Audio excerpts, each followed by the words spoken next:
చెప్పేది ఏంటంటే ఆఫీస్ రావడానికి ఇంటర్ తర్వాత కూడా ఉన్నాయి, డిగ్రీ తర్వాత కూడా ఉన్నాయి.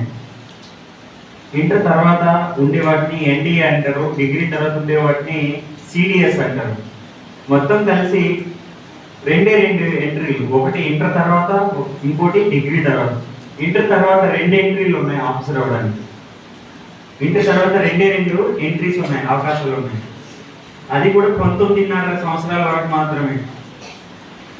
ఇంటర్ చేశాక 19.5 సంవత్సరాల వరకు ఆ 2 ఎంట్రీలు మాత్రం మీకు అవకాశం.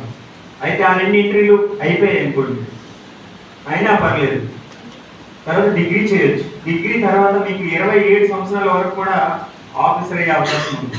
అంటే అవకాశాలు ఆఫీసర్ అవ్వడానికి. కానీ మీలో ఉండాలి, ఆ ఎగ్జామ్ క్రాక్ చేసి 5 రోజులు ఇంటర్వ్యూ ఉంటుంది, వాటి కోచింగ్ తీసుకుంటూ మీరు చేయొచ్చు. ప్రస్తుతానికి ఏంటంటే ఇవే అంటే ఇంటర్ డిగ్రీ గుర్తుపెట్టుకోండి. ఇంటర్ తర్వాత ఉన్నాయి, డిగ్రీ తర్వాత కూడా ఉన్నాయి. 27 సంవత్సరాల వరకు కూడా ఎంట్రీలు ఉన్నాయి ఆఫీసర్ అవ్వడానికి. సరేనా?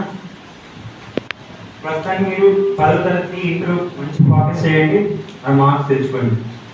తర్వాత మీకు నెట్లో మొబైల్ అన్నింటిలోనే అవైలబుల్, ఏం చదవాలి, ఎలా చదవాలి అని గైడెన్స్ మీరు నాకు కాల్ చేసినా పర్లేదు. సరే, ఓకే. ఇంకెవరైనా అడుగుతారా?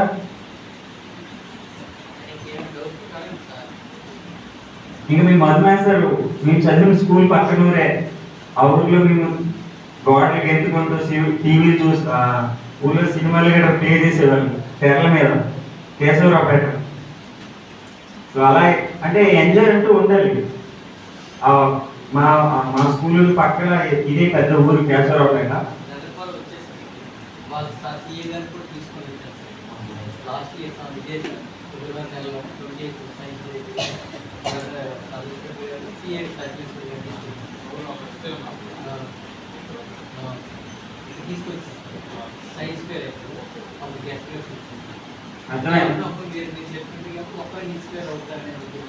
చూడండి, అంటే ఈ కష్టం అంతా ఏంటంటే ఎవరు ఒకరిద్దరైనా మంచి పేరు అయింది స్కూల్కి. అంటే స్కూల్ అలా నిలబెట్టండి. ఒకప్పుడు ఎస్ఎంపురం పేరు ఉండేది అనుకో, ఇప్పుడు అందరూ ఒకటే మాట, ఎడ్యుకేషన్ లెవెల్ డౌన్ అయిపోయి పడిపోయి. అలా కాకుండా ఈ స్కూల్, మీ స్కూల్ ఇది, ఎప్పుడు వచ్చినా ఈ స్కూల్ ఇక్కడే ఉంటుంది. సో ఆ తర్వాత వచ్చే ఫీల్ వేరనమాట. ఆ వీడియో ఒకసారి